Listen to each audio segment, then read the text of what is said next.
పెట్టినా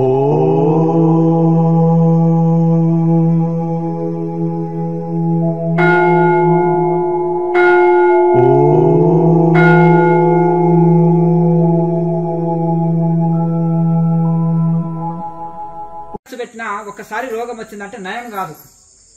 అదే యోగా చేసే వాళ్ళకి రోగాలు దరిజేరవు. అలాగే మనశ్శాంతి ఉంటుంది. మనం శాంతి లేకనే రకరకాల పనులు చేస్తుంటారు. ఈ తాగుడు, తిండి, ఎంజాయ్, ఈ పార్టీలు, పండుగలు, పబ్బాలు ఇవన్నీ హంగామా చేసేది ఏదో ఇంట్లో ఆనందం కలుగుతుందనే భోగాల్లో కొట్టుకొని పోతున్నారు జనాలు. కానీ నిజమైన ఆనందము ₹1 ఖర్చు లేకుండా కూర్చున్న దగ్గరనే యోగా ధ్యానం చేసేటోళ్ళకి వస్తుంది. కనుక వీళ్ళ మనసు ఏది కోరుకోదు. కళ్ళు చెప్పినట్టుంటాయి, చెవులు చెప్పినట్టుంటాయి, నాలుక చెప్పినట్టుంటాయి, ఇవన్నీ చెప్పినట్టుంటాయి. మిగతా వాళ్ళు ఏం చేస్తారంటే ఈ 10 మందికి సేవ చేస్తారు. 10 మందికి ఒకరు సేవ చేస్తే దుఃఖాన్ని అనుభవిస్తారు. ఒకరికి 10 మంది సేవ చేశారనుకో ఎంత సుఖాన్ని అనుభవిస్తారు. ఈ 10 ఇంద్రియాలు మనకు సేవ చేసినాయనుకో, కళ్ళు, చెవులు, ముక్కు, నాలుక ఇవన్నీ చెప్పినట్టున్నాయనుకో మనం చాలా సుఖాన్ని అనుభవిస్తాం. ఇవి మనని ఇంకా పీడించినాయనుకో, నాలుక ఒకటి కోరే, కళ్ళు ఒకటిదేమనే, చెవులు ఒకటి కోరే, ఇక వాటికి సేవ చేయలేక చాలా దుఃఖాల పాలవుతున్నారు మనుషులు. గొప్ప గొప్ప ఋషులు అరణ్యాల్లో తపస్సు చేసుకుంటుంటారు. వాళ్ళు చెప్పినట్టుంటాయి ఇంద్రియాలు కాబట్టి బట్టలు కూడా ఉండవు, కట్టుకున్నటకు, తినుటకు తిండి కూడా ఉండదు. కానీ హాయిగా ఉన్నారు, వాళ్ళే సుఖంగా ఉన్నారు. వాళ్ళకి ఏ కోరిక లేవు, ఈ ఇంద్రియాలు చెప్పినట్టుంటాయి కాబట్టి వాళ్ళు సుఖంగా ఉన్నారు. ఇక బయట ప్రపంచంలో మనుషులు అన్ని అనుభవిస్తున్నారు, అయినా ఏడుస్తున్నారు. అమ్మా సరే, భార్య భర్తల మధ్యలో దూరోద్దంటారు తల. వీళ్ళు మంచిగానే ఉంటారంటారు. రేపటి నాడు ఆ గురువు గారికి ఒక నిమిషం అమ్మా, ఆ గురువు గారికి ఏం పని లేదు, మా మధ్యలో దూరి చిచ్చు పెట్టడానికే ఈడగొట్టడానికే చూసిందయా, ఏమి గురువులు వీళ్ళు అని అంటారు. అందుకనే గురువులైనా తల్లిదండ్రులైనా భార్య భర్తల మధ్య మాత్రం దూరోద్దంటారు. ఎవరైనా ఒక నిమిషం తల్లి, వీళ్ళు కొట్లాడతారు, తిట్టుకుంటారు, బాగానే ఉంటారు. సాయంత్రం పూట వచ్చి ఎవరైనా జోలి పెట్టి ఇట్లా కాదు అట్లా కానీ నచ్చ చెప్తారనుకో, వాళ్ళు తప్పకుండా పరిణామం అవుతారు. ఎందుకంటే మమ్మల్ని విడదీయాలని చూసిండ్రా, మమ్మల్ని గొడవ పెట్టాలని చూసిండ్రా అని వాళ్ళు మాత్రం వాళ్ళు మంచిగానే అవుతారు ఎంబడే. అందుకనే ఎవ్వరే కానీ పొరపాటున కూడా భార్య భర్తల మధ్యన తల దూసనే వద్దు. తగ్గుతాయి మెల్లమెల్లగా. ఇప్పుడిప్పుడే వచ్చింది కదా, ఆయన రుచి కాదు కదా, ఇంకా కొత్తగా వచ్చింది కదా, కొత్తగా వచ్చింది కాబట్టి చెప్తే లేకపోతే కోపం రావచ్చు. నీవు కూడా ఆయన రూల్స్ నియమాలు పెట్టి నీ కోపం వస్తుంది కదా, వస్తుంది కదా. ఆయన నియమాలు పెడుతున్నాడు, నియమాలు పెట్టే వరకు నీకు కొత్త రూల్స్ పెడుతున్నాడు కానీ నీకు కోపం వచ్చినట్టు ఆయన కూడా చెప్తే ఇంట్లో వీళ్ళు మూర్ఖులా అన్నట్టు ఆయన కూడా కొంత కోపం రావచ్చు. కనుక ఇద్దరికి జోడెడ్ల బండి లాగా ఉండాలి. అవునా? 2 ఎద్దులు జోడెడ్ల బండి అంటారు కదా, 2 గిల్లలు ఒకటి ఎక్కువ ఒకటి పెద్దగా చిన్నగా ఉంటే కారు సరిగా నడుస్తుందా? 2 సమానంగా ఉంటేనే చక్కగా నడుస్తుంది కదా. అలాగే 2 జోడెడ్ల బండి లాకుండా భార్య భర్తలు అనేది ఒకరు వీరు చెప్తే వినాలి, ఒకసారి వాళ్ళు చెప్తే వినాలి, ఒకసారి అనుకోవాలి, చర్చించుకోవాలి, ఏది చేయాలి ఏది వద్దనేది అనుకుంటేనే సంసారం అవుతుంది, చర్చించుకుంటేనే అవుతుంది. అర్థమైనా? చాలా మంది ఏం చేస్తున్నారు అంటే వెనకటి కాలాలు కాదు, ఇప్పుడు ఇద్దరికి సమాన హక్కులు వచ్చినాయి, ఇద్దరు కష్టపడుతున్నారు, ఇద్దరు ఉద్యోగం చేస్తున్నారు, ఇద్దరు పని చేస్తున్నారు. కనుక ఇద్దరు చర్చించుకుంటే సమస్య రాదు. ఒక అప్పు చేయాలన్నా, ఒక ఇల్లు కట్టాలన్నా, ఒకటి ఏదైనా కొనుక్కోవాలన్నా, ఏదైనా పని చేయాలన్నా, ఏది చేయాలన్నా చెప్పుకోవాలి. చెప్పుకొని చర్చించుకుంటే సమస్యలే రావు. ఇక చెప్పకుండా చేసే వరకు సడన్ గా చేసే వరకు సమస్యలు వస్తున్నాయి ఏదైనా సరే. కనుక ఏదున్నా 2 శరీరాలు ఒక ఆత్మ ఉండాలి భార్య భర్తలు. ఏది జరిగినా చర్చించుకుంటే సమస్యలు రావు. చాలా మటుకు ఏం చేస్తున్నారంటే భార్య టెన్షన్ పడుతుందేమని అప్పు తెచ్చింది చెప్పడినా, తర్వాత మనకి తెలిసే వరకు ఇంకా చూసుకో. సంసారానికి ఎన్నో పిల్లల ఫీజులు అంటారు, రెంట్ అంటారు, ఎన్నెన్నో అవసరాలు ఉంటాయి, తీసుకొస్తారు. అప్పులు ఏంటి ఎవరు ఉంటారు? తీసుకొచ్చినప్పుడు ఈయన సడన్ గా తెలిసి టెన్షన్ కూడా అవుతాడు. అందుకని అట్లా లేకుండా ఏది తెచ్చినా ఏది చేసినా కానీ చర్చించుకొని చేస్తే సమస్యలు ఉండవు. ఏది ఉన్నా కానీ మీరు ఇద్దరు చర్చ చేసుకొని ఇద్దరు మాట్లాడుకోండి. ఒకసారి నీకు ఒప్పుకుండాలి, ఒకసారి ఆయన ఒప్పుకుండాలి, ఎవరికైనా సరే ఉండేవి అందరికీ. అయితే వీళ్ళు ఏం చేస్తున్నారంటే ఒకరొకరు మగవాళ్ళు వస్తున్నారు, ధ్యానం చేస్తున్నారు, కానీ ఈయన మారుతున్నాడు. ఈయన సత్వగుణంలో ఉన్నాడు, అమ్మగారు రజోగుణంలో ఉన్నప్పుడు మళ్ళీ ఇక సంసారం చక్కగా అవుతుందా? పోయి అమ్మగారులు వస్తున్నారు, వీళ్ళు ధ్యానం చేసి వీళ్ళు సత్వగుణంలోకి వస్తున్నారు. అయ్యగారు వాళ్ళు రజోగుణంలో ఉంటారు. మాంసం వండి పెట్టు, నాకు మసాలా వేసి వండి పెట్టు, ఏమో నువ్వు ఉల్లిపాయ వేస్తున్నావు, ఈ మధ్యలో ఏంటిది ఏమో గురువు అని పోయి నువ్వు ఉల్లిపాయ వేస్తున్నావు, మాంసం వండాలంటే ముక్కు పూసుకొని వండుతున్నావు. ఈయన ఆ యోగా కొనియకుంటే మాంసం మంచిగా వండి పెడుతుంది. ఒకప్పుడు తినేదే ఇప్పుడు మానేసింది. అర్థమన్నా? ఆ యోగ కోనియకపోతే ఈమె చక్కగా నేను అన్నట్టు ఎప్పుడు అర్ధరాత్రి మాంసం తెచ్చినా వండి పెడుతుంది. ఇక ముక్కు పూసుకొని ఏదో మేము మాంసం తింటున్నాం అన్నట్టు ఏదో ఇట్లా ముక్కు పూసుకొని దూరం చేతి పెడితే ఇక వాళ్ళకు ఎలా అనిపిస్తుంది? కనుక ఈమె యోగాని పోకుండా చేస్తే అంతే సంగతులు. ఇంకా చెప్పినట్టు నేను వండి పెట్టమంటుంది, వండి పెడుతుంది. నేను మందు తెచ్చుకున్నాకు ఏ అర్ధరాత్రి మాంసం వండి పెట్టమన్నా వండి పెడుతుంది అని వాళ్ళు ఏం చేస్తారంటే ఈమెని మార్పు ఎందుకు వస్తుంది ఇది అని వాళ్ళు తెలుసుకొని ఇక్కడ ఓనియకుంటే అయిపోయాలని ఏం చేస్తారంటే ఇబ్బంది పెడతారు. కనుక మీరు ఏం చేయాలంటే మెల్లమెల్లగా అమ్మగారు అనుకుంటే ఏదైనా సాధిస్తారు కాబట్టి వాళ్ళని కూడా నేను ఒకదాని కూడా నీవు కూడా మెల్లగా ఆయన వాళ్ళని కూడా మెల్లమెల్లగా అభ్యాసం చేస్తే నలుగురు చూసి వీళ్ళు ఆయనకు నలుగురు దోస్తులు అవుతారు. వాళ్ళు చర్చ చేసుకుంటారు. నువ్వేం జాబ్ చేస్తావు, ఏం వ్యాపారం చేస్తావు అని మాట్లాడుకుంటే ఎన్ని రోజుల నుంచి చేస్తావు, ఏం లాభం ఉంది, నువ్వు మా ఊరికి ఎందుకు వస్తుంది చూడు, మరి నీకేమైనా లాభం ఉందా ఇందులో అని నలుగురు ఆయన చేసిస్తున్నాడు. ఈ అమ్మగారులను కూడా దొరికొచ్చాను నలుగురు పరిచయం అవుతారు. మా ఆయన ఒకటే యోగా అని వస్తున్నాడు, ఇది బాగా లాభం ఉందా ఏముందంటే ఈ అమ్మగారు కూడా ఆ అమ్మగారికి ఏదో ఆ అనుభవాలు చెప్తున్నప్పుడు దీని మీద కొంత గురి ఓహో మా ఆయన ఒక ఆయన పిచ్చాయని అనుకున్నా ఇంతమంది ఉన్నారా అనుకుంటారు, మా ఆవిడ ఒక ఆయన పిచ్చారని ఇంతమంది ఉన్నారా అని వాళ్ళు అనుకుంటారు. ఇంకా కొంతమంది ఫ్యామిలీ తోటి కూడా కలిసి వస్తారు. ఫ్యామిలీ తోటి కుటుంబం అంతా వచ్చేటోళ్ళు ఉన్నారు. ఇంకా కొంతమంది భార్య భర్తలు వచ్చేటోళ్ళు ఉన్నారు. వాళ్ళని చూసి మిగతా వాళ్ళు కూడా వాళ్ళ ఇంట్లో చిక్కులు ఉండవు. ఇప్పుడు భార్య భర్తలు వచ్చినప్పుడు ఒకటే వంట, ఒకటే గుణము, ఒకటే మనస్తత్వం ఉంటుంది. ఇంకా తల్లిదండ్రులను చూసి పిల్లలు కూడా వచ్చేటప్పుడు ఇంకా ధ్యాన కుటుంబం, ధన్య కుటుంబం, ఇంకా వాళ్ళకి ఒకే మనోభావాలు ఉంటాయి, ఒకే గుణం ఉంటుంది, ఇంకా సమస్యలే ఉండదు ఇంకా అట్లా. కనుక ఒక్కొక్కరు వస్తే ఈ సమస్యలు ఒక్క ఇంట్లో కాదు చాలా ఇళ్లలో ఉన్నాయి సమస్యలు. నేను అప్పుడప్పుడు గుర్తు చేస్తాను. మగవాళ్ళు మేము మీ భార్యను దొరకరాండి, అమ్మగారు ఉన్నారు మేము మీ భర్తని దొరకడానికి ప్రయత్నం చేయండి అని నేను చెప్తుంటాను. ఎందుకంటే కుటుంబ సభ్యులు అందరూ వచ్చినప్పుడు సమస్య ఉండదు. ఇప్పుడు మీరు ఇద్దరు సాధన చేస్తే మీ పిల్లలు కూడా ఈ వైపు మారుతారు. పిల్లలు ఇంటారండి మా మాట స్వామీజీ అసలు మా మాట వినరు అంటే మీరు ఎంతకాలం చెప్తే మేము 20 ఏళ్ళ నుంచి ధ్యానం చేస్తున్నామండి. మరి ఏం నేర్పారు? 20 ఏళ్ళ నుంచి ధ్యానం చేస్తున్నాము, మీ పిల్లలకి ఏం నేర్పినాము? అక్కడ దొరకపోయినా 2 సార్లు అంటే ఏ గురువు తాను దొరకపోయినావు, అక్కడ దొరకపోయినావు అంటే శాకాహారం అని చెప్పి కిలో మాంసం తినడానికి అది దొరకపోయినా వాళ్ళు మీ పిల్లవాళ్ళ మార్పు వస్తలేదంటే మీకు ఇక్కడ ఎవరైతే మీరు గౌరవంగా గొప్ప చెప్తారో ఆ గురువుల పేరు, ఆ మాస్టర్ల పేరు, ఆ రోజుకు 1/2 కిలో మాంసం తింటాడు, 4 పెట్టెల సిగరెట్లు తాగుతారు, ఒక ఫుల్ బాటిల్ కొడతాడు. మీ పిల్లలు చాలా ఎక్సలెంట్ కాబట్టి అబ్జర్వ్ చేసి రోజు పుట్టేసి అర్థంగా మాస్టర్ల నుండి ఎవరైతే తాగుతున్నా తింటున్నారు, మేము తాగితే ఏముంటుంది తింటే ఏముంటుంది అని పిల్లల్లో మార్పు వస్తలేదా అంటే అబ్బా మీరు పని అనుకున్నారు గురువు గారు అంటున్నారు. అవునమ్మా స్కానింగ్ తీస్తామేమో అని చెప్పి మరి ఒక చక్కగా గురువు తానికి దొరకకపోతే మీ పిల్లల్లో మార్పు వస్తుంది.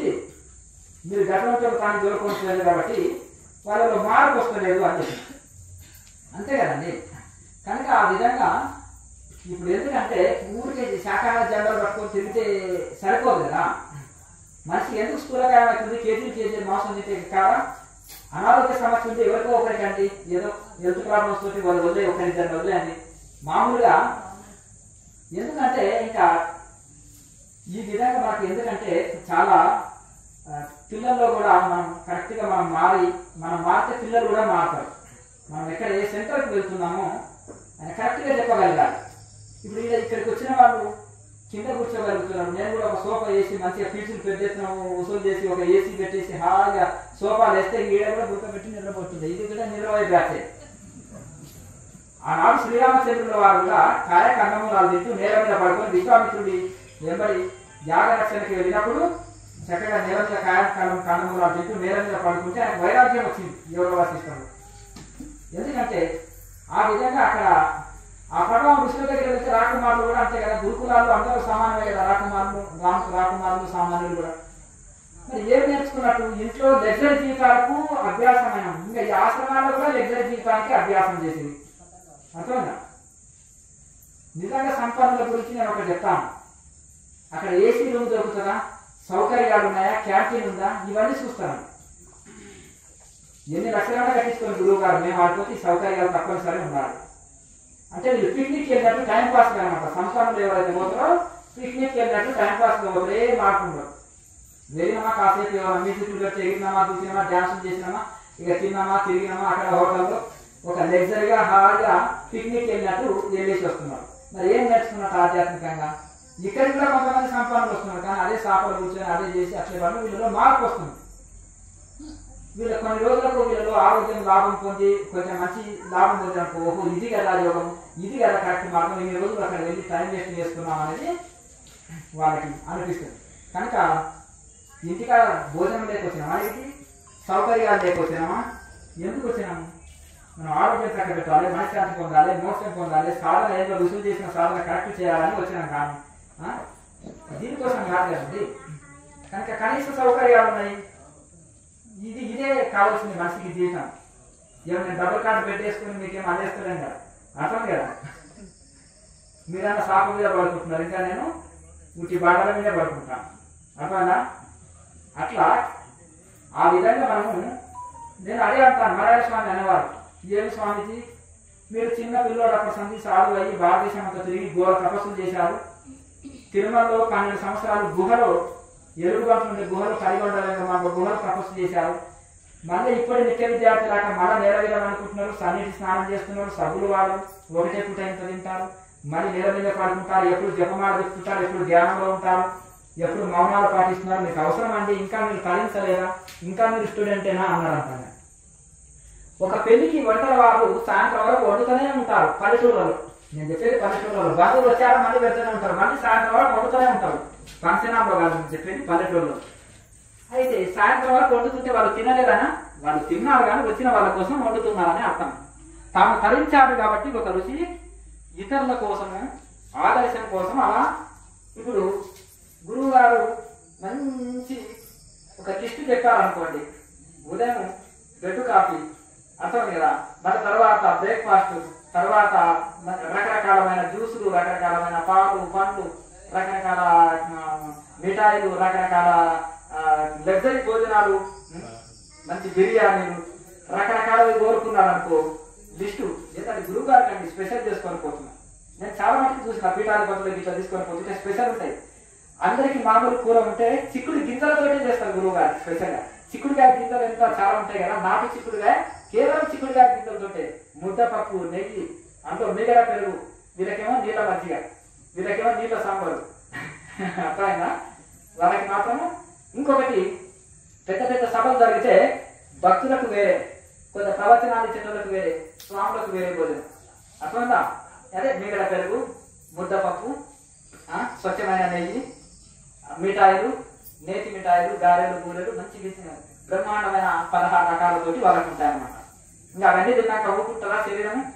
నన్ను చూడు నేను చూస్తాను, నేను ఊరుకో, నాలుగేమంటది బాగు. ఇంకొకటి కానీ నేతి మిఠాయి, నేతి గారెలు అంటుంది, నేను భరించలేకపోతున్నాను అని పొట్ట అంటుంది. ఊరుకో నువ్వు, నెత్తిన కొడతాను, ఊరుకో నువ్వు అంతేనా కదా. నేను తింటున్నాగా భరించు, నువ్వు భరించనికినే ఉన్నావు పొట్టని అంటుంది నాలుక, అంతేనా?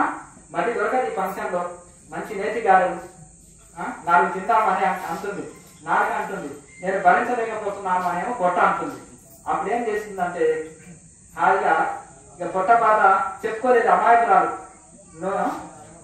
పొట్ట అమాయకురాలు పాపం, ఇంకా అదే భరిస్తుంది, నొప్పి అనేది భరిస్తుంది.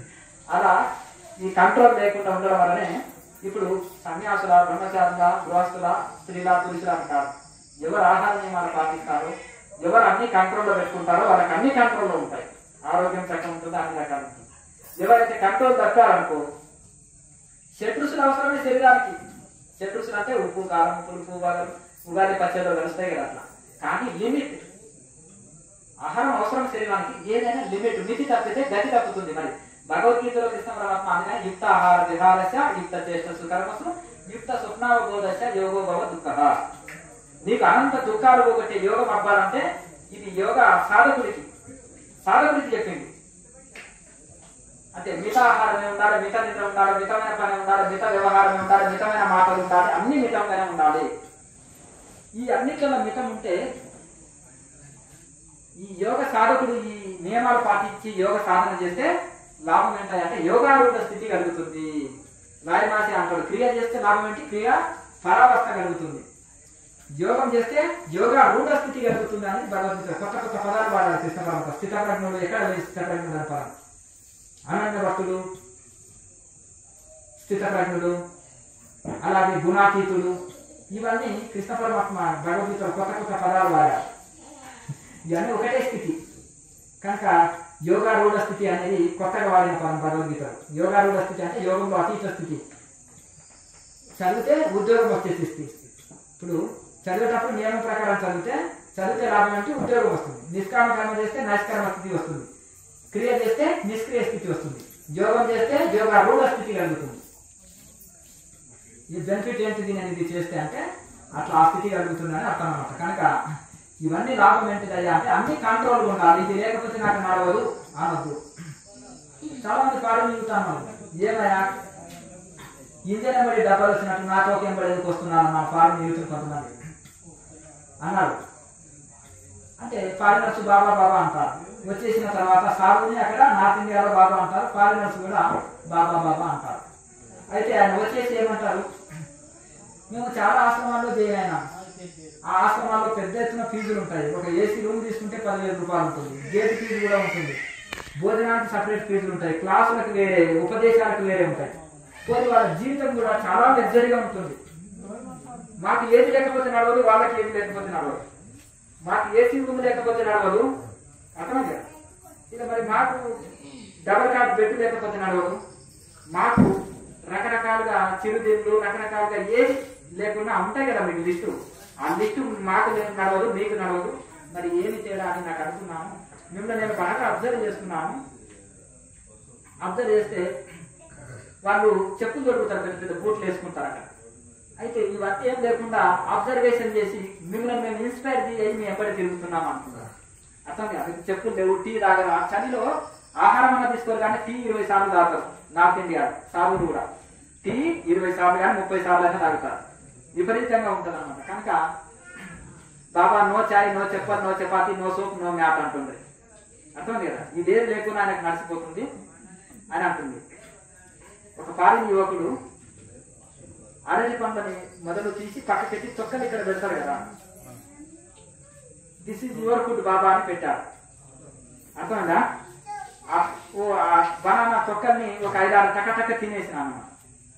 తర్వాత కూరగాయలని పొట్టు తీస్తారు కదా, ఏది క్యారెట్ మీద కొన్ని తొక్కలు తీస్తారు కదా, సోరకాయ మీద పొట్టు.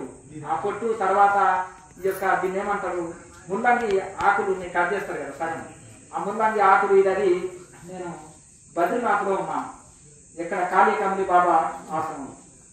ఫారిన్ యూత్ నన్ను ఫాలో అయ్యేటోళ్ళు వాళ్ళు కూరలు చేసుకోనికి ఈ తొక్కలంతా తీసి ఒక ఇంట్లో నింపుతారు కదా, ఒక ప్లేట్ మీద పెట్టుకొని తెచ్చిచ్చారు. దిస్ ఈజ్ యువర్ ఫుడ్ బాబా అని టకటక తినేసిన. తిన్న తర్వాత ఓహో ఇంకా నాకు ఆకలిలో ఉన్న టకటక తినేసిన. ఏముంటుంది అందులో, సారం లేదా? అసలు ఈ సొరకాయ పొట్టును కూడా తీయటకు ఒప్పుకోదు. తీసిన తర్వాత కూడా మళ్ళీ సన్నం తరిగి కూరల్లో వేస్తాం, చాలా టేస్ట్ వస్తుంది. మొత్తం సారం వెళ్ళిపోయినాక ఏముంది చెప్పండి? సారం అంతా వాయ. కనుక అందులో కూడా మంచి విటమిన్ ఉంటుంది. అసలు అరటి పండుని తొక్క కూడా తీయదు. అర్థమైందా?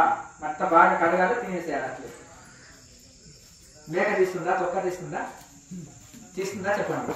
దాంట్లో ఒక విటమిన్ ఉంటుంది.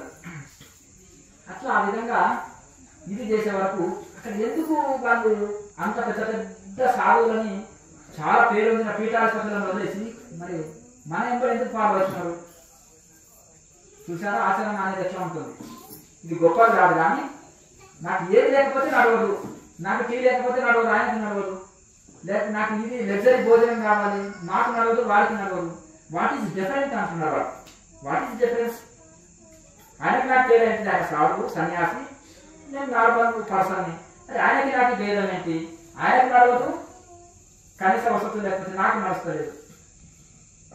అర్థమైందా? అది ఇక్కడ బుర్రలో ఆలోచన చేయాలి. కనుక సాధువులు అందరూ ఉంటారు. గడ్డాలు మిసాలు వెళ్ళి కాషాయం కట్టుకొని మస్తు ఉంటారు, గొడ్డు కొట్టుకొని గద్దెల మాల వేసుకొని. అర్థం కదా? మంచి లగ్జరీగా బంగారు సింహాసనం మీద కాలు వేసుకుంటే పూలు పాదాల మీద పోసుకొని చాలా ఉంటాయి, వైభవాలు మస్తు ఉంటాయి. ఇప్పుడు నువ్వు హెలికాప్టర్ కూడా పోయినావా, లేకపోతే ఆయనకు వేరే ఎకరాల పొలాలు చూసుకోకపోయినావా, ఆయన బ్యాంకు బ్యాలెన్స్ చూసి గురువుని చేసుకున్నావా? దేనికి చేసుకున్నావు గురువుని చెప్పండి? మీకు బాగా చదువుకున్న వాడైతే మీ జిల్లా కలెక్టర్ని తీసుకోండి గురువుగా. జిల్లా కలెక్టర్ పెద్ద చదువు కదా, చదువు పీజీలు పిహెచ్డీలు చూసి గురువుని చేసుకుంటే. లేకపోతే బాగా సంపన్నుడు అంటే బిల్ గ్రేడ్స్ చేసుకోండి, లేకపోతే లక్ష్మీ మిత్రాన్ని చేసుకోండి, లేకపోతే ఆయన అన్నాడు కదా రకరకాలుగా ధీరుభాయ్ అంబానీ కొడుకులు ఉన్నారు కదా ముఖేష్ అంబానీ చేసుకోండి గురువు. ఏమయ్యా అంటే సంపన్నులు ఒకటి ఏంటంటే ఇప్పుడు మనం ఒక సంబంధాలు కుదుర్చుకోవాలంటే లేవలు చూస్తారు కదా, ఇక్కడ కూడా లేవలు చూస్తారంటారు. మీ గురువు గారికి రెండు హెలికాప్టర్లు ఉన్నాయంటే నాకు బాగా దొరుకుతుంది అర్థం కదా, అది చూస్తున్నారు ఇక్కడ. కనుక అది కాదు ఒక గురువు దగ్గర చూసింది. ఇప్పుడు నేను ఒక దగ్గరికి వెళితే మేము ఏం చూస్తాను, గృహస్థుడికి ధనమే సంపద, సాధువుకు తపస్సే సంపద. ఎంత త్యాగం ఉంది, ఎంత తపస్సు ఉంది, ఎంత సర్వీస్ ఉంది అనేది 3 పాయింట్లు మేము చూస్తాం. లోకానికి ఉపయోగపడకుండా కనీసం ఆయనలో ఎంత త్యాగం ఉంది, ఎంత తపస్సు ఉంది అనేది ఈ 2 చూస్తాం మేము. ఇంకొక అడుగు ముందుకేసి పోనీ కనీసం ఆయన తపస్సు చేసి సమాజానికి ఏమైనా ఉపయోగపడే పనులను ఏమైనా చేస్తున్నారా, సేవ ఏం చేస్తున్నారా అని 2వ పాయింట్ అన్నా తీసుకోవాలి. ఈ దొంగలకు తపస్సు లేకపోయా, త్యాగం లేకపోయా, సేవ అంతకంటే ఇక్కడ లేకపోయా, దోపిడే ఉంది. అవునా? కొన్ని సమాజ సేవలన్నా చేస్తున్నారా కనీసం, అది లేదు. తపస్సన్నా చేశారా, త్యాగం అన్న ఉందా, ఒక గురు పరంపరన్నా ఉన్నారా? నార్మల్ గృహస్థుడు వ్యాపారంలో లాస్ అయ్యి ఉద్యోగం చేసే ఓపిక లేక దురుజులుగా మారారు. లక్షల కోట్ల వేల కోట్ల వ్యాపారం చేస్తున్నారు ఆధ్యాత్మికం పేరు మీద. అంతేనా? గురు పరంపర లేదు, తపస్సు లేదు, త్యాగం లేదు, మోసపూరిత మాటలు, కానీ పూర్వలేదు మాకు. అర్థమైంది కదా? ఎవరిచ్చిన డబ్బు 1,00,000 కోట్ల ఎట్లకెళ్ళి వచ్చేసింది. ఫీజులు పెట్టారు, డొనేషన్లు కాజేస్తున్నారు, సంపన్నులని చేస్తున్నారు, గవర్నమెంట్ కు టోపీలు పెడుతున్నారు, ట్యాక్సీలు కట్టకుండా అన్ని రకాలుగా ఫ్రాడ్స్ చేసి మళ్ళీ దీంట్లో ఈ పెట్టుబడి అంతా తీసుకొని కంపెనీలు పెట్టేసి దాంట్లో మీద కూడా లాభాలు కొడుతూ మళ్ళీ ఏ సర్వీస్ ఫ్రీ లేదు. ఇట్లా ఈ అడ్డదారిలో సంపాదించిన సొమ్ము అదంతా. అర్థం? హెలికాప్టర్లు 4 కూడా పెట్టుకుంటారు అర్థమే. కనుక సామాన్యుడు ఏం చేస్తున్నారు అంటే అంత సంపన్నులు పోతున్నారే, సినిమా వాళ్ళు పోతున్నారే, సెలబ్రిటీలు పోతున్నారు, పొలిటికల్ వాళ్ళు పోతున్నారు అని బుర్ర తక్కువగా ఆలోచన చేస్తారు. వాడితో కాలక్షేపానికి పోవచ్చు, అక్కడ సౌకర్యాలు ఉన్నాయి, పిక్నిక్ గా పోతున్నట్టు పోతుండొచ్చు. నువ్వు వెళ్తున్నా స్పిరిచువల్గా వెళ్తున్నావు, నువ్వు స్పిరిచువల్ సెంటర్కి వెళ్తే నీకు 100% స్పిరిచువాలిటీ నీకు అందుతుంది. ఆ పిక్నిక్ వెళ్ళినట్టు కాలక్షేపానికి సంపన్నులకు విలాస కేంద్రం కావచ్చు, అది ఒక భోగా కేంద్రం కావచ్చు, అన్ని సప్లై చేస్తారు అక్కడ. అర్థమే కదా? సుక్క ముక్క బుక్క పక్క అన్ని సప్లై చేస్తారు. అది మీకు తెలియదు సామాన్యుడు. ఆ సౌకర్యాలు అన్ని కలిగిస్తారు. ఎందుకంటే చెక్కింగ్ కూడా ఉండదు అక్కడ, ఎందుకంటే పెద్ద పథకాలు ఉంటారు దాని. కనుక ఇవన్నీ మీరు దేనికి పోతున్నారు మరి? 100% ఆధ్యాత్మికం కోసం పోతున్నప్పుడు మీకు వాటితో ఏం సంబంధం? అసలు మీరు గేట్ కూడా దాటలేదు అక్కడ. సామాన్యుడు ఎవరికి ఏం ఉపయోగం ఉంది సమాజంలో? ఒక వివేకానంద స్వామి, ఒక దయానంద సరస్వతి, ఒక మలయాళ స్వామి, ఒక చిన్మయానంద సరస్వతి, ఒక శివానంద సరస్వతి, ఇలా ఎందరో మహానుభావులు, కొన్ని 100ల మంది త్యాగం ఉంది, తపస్సు ఉంది, సేవ ఉంది, సమాజానికి ఎంతో మేలు చేసిపోయారు. వీళ్ళు కదా పూజనీయులు. అర్థమైందా? అట్లా ఏదైనా ఒక పని చేసేటప్పుడు బుర్ర పెట్టి ఆలోచించండి అంటాం మేము. అర్థమైందా? భగవంతుడు మనకు బుర్ర ఇచ్చింది అందుకోసమే. జంతువులకు ఏదే, అవి మోసం పొందలేవు, ఒక గురువుని దగ్గరికి వెళ్ళలేవు, సాధనలు చేయలేవు, విచారణ చేయలేవు. కానీ భగవంతుడు మనకు బుద్ధి అనేది మనిషికి ఒకటి ఎక్స్ట్రా ఇచ్చాడు. ఎందుకు? మోసం పొందడం కోసమే, భగవంతుడిని తెలుసుకున్న కోసం, విశ్లేషణ చేసి మంచి చెడులు తెలుసుకున్న కోసం. అందుకనే మనకు బుద్ధి అనేది మనిషికి ఒకటి ఎక్స్ట్రా ఇచ్చాడు. జంతువులు తప్పుకో రోడ్డు మీద వెహికల్స్ ఆరుని కొడుతున్నా కానీ, అవునా? ఆరుని కొడితే మనుషులు తప్పుకుంటారు, ఎందుకంటే వాడికి బుద్ధి లేదు కనుక. ఒక్కొక్క మనిషి అంటారు నాకు కోపం వస్తే నేను తాడితే మనిషిని కాదు అంటే జంతువుని అయిపోతాను, అంతేనా కదా? కోపం వస్తే నేను మనిషిని కాదంటే జంతువుని అయిపోతాడని అర్థం, అంటే బుద్ధి నశిస్తుంది. కనుక ఇట్లా విధంగా మనకు భగవంతుడు ఇది ఇచ్చాడు కాబట్టి ఏది చేయాలన్నా, ఏది చేస్తున్నా, ఏది ఇది చేయాలన్నా, రైతు రాగా తెలుసుకోవాలన్నా కానీ భగవంతుడు బుద్ధి ఇచ్చాడు కాబట్టి విచక్షణ జ్ఞానంతో వివేచన, సెల్ఫ్ ఎంక్వైరీ అంటారు. నేను ఎందుకు వచ్చినా, ఎక్కడి నుంచి వచ్చినా, ఎక్కడికి వెళ్ళాలి, ఏది శరీరం, ఏది ఆత్మ, ఏది పరమాత్మ, ఏది మంచి, ఏది చెడు తెలుసుకోవాలి. ఇప్పుడు మనం ఒకటి బ్రాండెడ్ అన్బ్రాండెడ్ తేడా తెలుసు మీకు. ఒక వస్తువు కొనాలంటే ఎలక్ట్రికల్, ఎలక్ట్రానిక్ పరికరాలని మీకు బ్రాండెడ్ అన్బ్రాండెడ్ తెలుసు, ఎందుకంటే మీరు రెగ్యులర్ గా వాడే ఐటమ్స్. కానీ స్పిరిచువాలిటీలో మీకు తెలియదు. సోషల్, మ్యాథమెటిక్స్, సైన్స్ లో మీకు ఎవరైనా తప్పు మాట్లాడితే తప్పు పట్టేస్తారు. ఎందుకు? స్కూల్లో, కాలేజీలో మీకు సబ్జెక్టులు ఉంటాయి. ఈ స్పిరిచువాలిటీలో మీరు ఎవరైతే చెప్పేసినా వినేస్తారు. ఎందుకు? ఇది సబ్జెక్టు మీకు తెలియదు కనుక. అర్థమైనా? రోజుకు ఒక యూట్యూబ్ ఛానల్ వస్తే రోజుకు 4 గురించులు, భార్యతో కొట్లాడిన వాళ్ళు, లేకపోతే వ్యాపారాలు లాస్ అయిన వాడు మాయ మాటలతోటి ఎంట్రీ అయితేనే ఉంటాడు. మీకు తెలియదు అది. అసలు సేవ చేయడానికి కాదు, చూసుకోవడానికి. ఏమైనా కరెక్ట్ మార్గంలో వాళ్ళని నడిపిస్తున్నారంటే లేదు. అర్థం కదా. అంటే పడుకోబెట్టి ధ్యానం చేపిస్తారు, లేదంటే నిద్ర పుచ్చుతారు, ఇంకేదన్నా దాన్ని కరెక్ట్ మార్గంలో నడిపారు. దాంతో వాళ్ళకు డబ్బు waste, time waste, energy waste, జీవితమే వృధా అయిపోతుంది. ఎందుకంటే మీరు జన్మలో కన్ఫ్యూజ్ కావద్దు అని నేను ఇంత విడమర్చి ఇంత ఇది చెప్తుంటాను. పేర్లు మనకు అక్కర్లేదు, సంస్థల పేర్లు మనకు అక్కర్లేదు. నేను డూప్లికేట్కి ఒరిజినల్కు తేడా చెప్పినప్పుడు మరి ఏది డూప్లికేట్ ఒరిజినల్ అనేది తెలివైన వాళ్ళు గ్రహించుకోవాలి. అర్థమైంది కదా. బ్రాండెడ్ అండ్ బ్రాండెడ్ తెలుసుకోవాలి. చైనా పీస్కు ఐఫోన్కు తేడా తెలుసుకోవాలి. అతను దాని క్వాలిటీ దీని క్వాలిటీ వివరించిన అనుకోండి. అట్లా ఒక గురు పరంపర ఉండి, త్యాగం ఉండి, తపస్సు ఉండి చేసేటి వేరే ఉంటాయి. స్వార్థంతో వచ్చిన వాళ్ళకి దోపిడీ వినే ఉంటుంది వాళ్ళ దృష్టి అంతా. అంతే కదా. అంటే ఇప్పుడు ఈ కాలంలో గురువులు కూడా డబ్బులు లేకుండా నడుచుకుంటా పోతే ఎవరు చూడరు. అతను వెండి కాలం వెళ్ళారనుకోండి, గురువు కాలని అంటారు. అంతేనా. అది లేవలు చూస్తున్నారు. కనుక దానికంటే ఒక చెట్టు కింద కూర్చున్నా సరే తపస్సు ఉండేవాడు గొప్పవాడు. ఆయనకి ఏం లేదు, కౌపినవంతన కడుభాగ్యవంతన అంటారు శంకరాచార్య. చిన్న కౌపినం కట్టుకొని దేని మీద ఆశ లేకుండా ఇంత తపస్సు కలిగిన వాళ్ళు నిజమైన బ్రహ్మజ్ఞానులు. అర్థమన్నా. ఇంకా సమాజంలోకి వచ్చి ఇంత సేవ చేస్తే ఇంకా మంచిది. కానీ అట్లా మరి అటు వాళ్ళలో తపస్సు ఉంది, త్యాగం ఉంది. వాళ్ళు బయటికి రాకుండా కూడా మానసికంగా కూడా సమాజానికి ఎంతో మేలు చేస్తారు. వాళ్ళ సంకల్పం ద్వారానే సమాజానికి మనకు తెలియకుండా జరిగిపోయింది మేలు. అది వాళ్ళు బయటికి కూడా చెప్పరు. మీకు ఇంకేమైనా సందేహాలు ఉంటే అడగండి. చెప్పండి.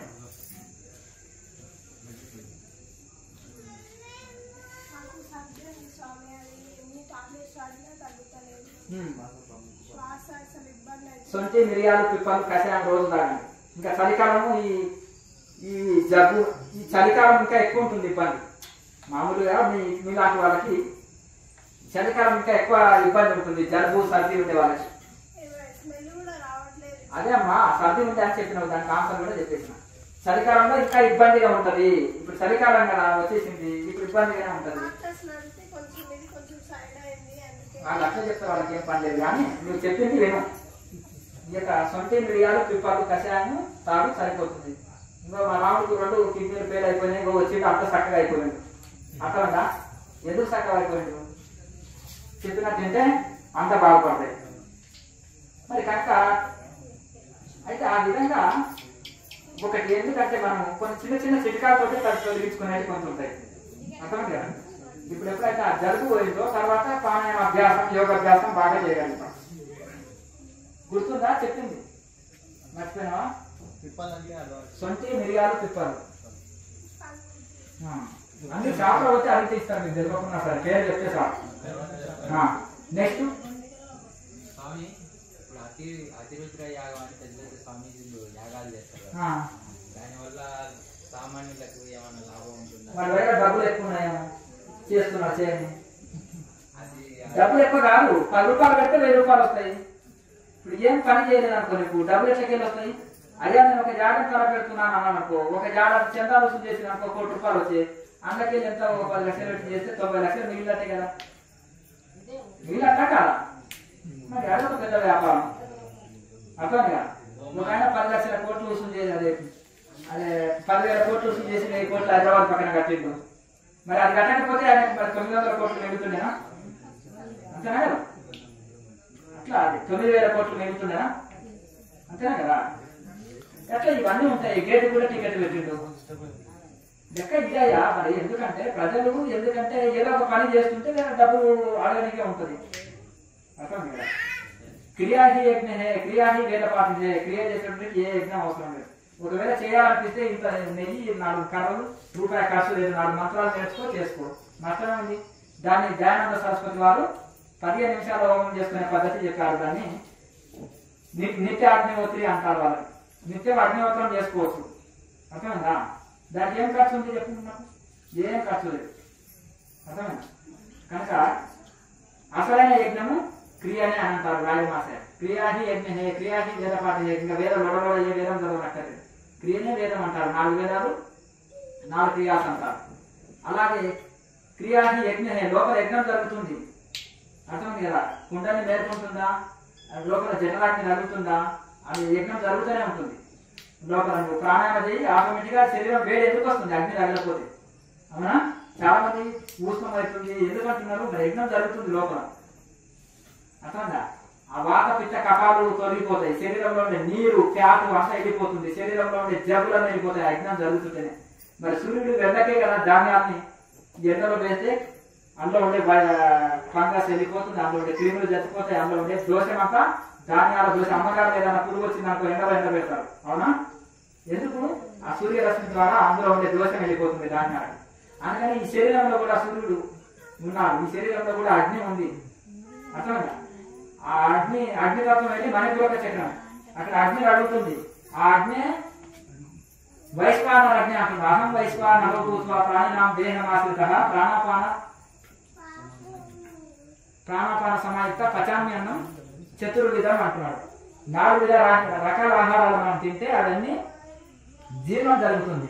ఎక్కడ వైశ్వాన అగ్ని రగి అక్కడ జీర్ణం చేస్తుంది. కనుక ఆ యజ్ఞంలో అగ్ని రగులుతుంటుంది. ఇంత ప్రాణాయామం చేస్తుంటే ఇంకా జఠరాగ్ని ఎక్కువ రగులుతుంది. స్టార్టింగ్ లో ఆకలి ఎక్కువ అవుతుంది, అందుకనే కేచర్లో ఉండండి అంటాం. అలా చేయగా చేయగా చేయగా ఆకలి తగ్గుతుంది, కొంచెం తిన్నా సరిపోతుంది. కనుక అసలైన యజ్ఞం యజ్ఞకుండా ఇక్కడనే ఉంది, మణిపూరకంలో వెలుగుతుంది యజ్ఞకుండా. ఆ యజ్ఞం చేయండి. అందుకనే క్రియాది యజ్ఞమే, క్రియనే యజ్ఞం. ఈ క్రియా యజ్ఞం చేసేటోళ్ళు వాళ్ళు కొండలోని ఎలుకలు పట్టేటోళ్ళు. మన కొండలోంటే డైమాస్ వస్తాయి. అర్థంగా వాళ్ళు బొగ్గులు ఆశించి చేసేటోళ్ళు, మనం డైమాస్ ఆశించి చేసేటోళ్ళు. అర్థంగా యజ్ఞాలు చేస్తే ఏంటి? బొగ్గులు వస్తాయి వాళ్ళకి. కట్టెలు కాక బొగ్గులే కావచ్చు. క్రియ చేస్తే డైమాస్ వస్తాయి. నువ్వు బొగ్గులు కావాలన్నా డైమాస్ కావాలన్నా చూడు. రూపాయి ఖర్చు లేకపోయా, శ్రమ లేకపోయా, డైరెక్ట్ భగవంతునితో కనెక్ట్ అవుతుంది. ఇక్కడ మనసు నిలుస్తుందో నిలవలేదు, అక్కడ మాత్రం క్రియల మనసు నిలుస్తుంది కదా. అంతే కదా. ఆ మనసు నిలువని పూజ పత్రి చేయటం అంటారు. అంటే ఇవి అంటే కదా పూలు పత్రము ఇవన్నీ వేస్తాం కదా, అవన్నీ వేస్ట్ అంటాడు దేవాలయం.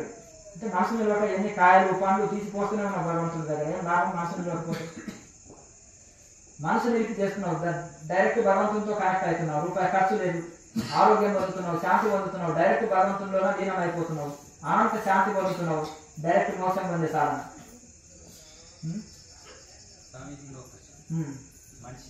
మనిషి చెక్కిన శిలలో దైవం ఉంటుంది అసలు? ఉన్నాడంటే ఉంటాడు, లేదంటే లేదు. జడము చేతనం నేనే అన్నాడు కదా. జడము భగవంతుడే, చేతనం భగవంతుడే.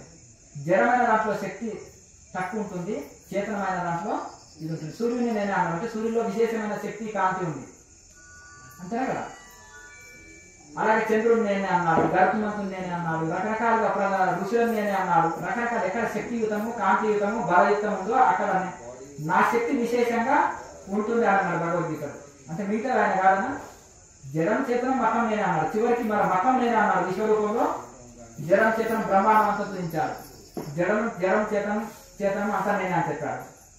మొదలు ఇది నేను అది నేను అన్నాడు విభూతి యోగంలో. తర్వాత టోటల్ నేనే అన్నాడు 11వ అధ్యాయంలో విశ్వరూపంలో. అర్థం భగవంతుడు కాని వస్తువు లేదు. జడం గడ్డి కోసం నుంచి బ్రహ్మ పర్యాంతము సమస్తం జడం చేతనం అంతా భగవత్ స్వరూపమే. భగవంతుడు కాని వస్తువు ఏది లేదు. అది నిగ్రహం కోసం విగ్రహం. మన ఓనమాలు నేర్చుకునే కోసం పలక పలపాన్ని వాడతాం కదా, కానీ జీవితాంతంగా పలక పలకంతో దిగుతాం.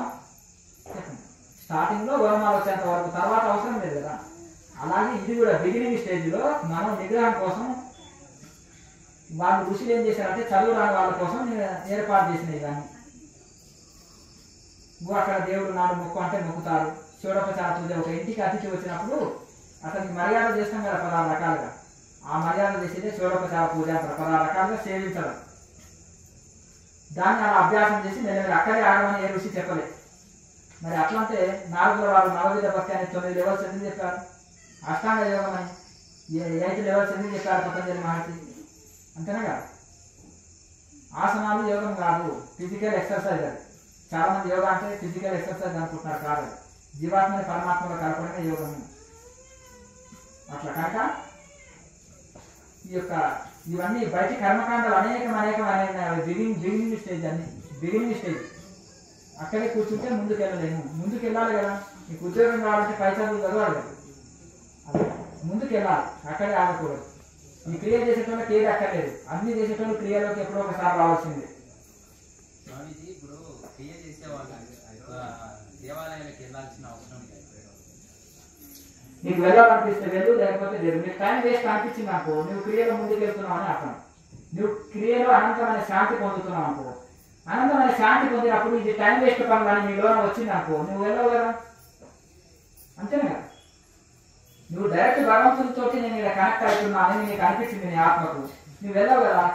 స్టార్టింగ్ లో ఏమనుకుందంటే, స్టార్టింగ్ లో ఆ కర్మకాండలు ఆ పూజలకి వెళ్ళి బయటపడాలంటే కూడా అది ఒక పెద్ద ఊపి, అందుకని బయటపడాలంటే కూడా టైం పడుతుంది.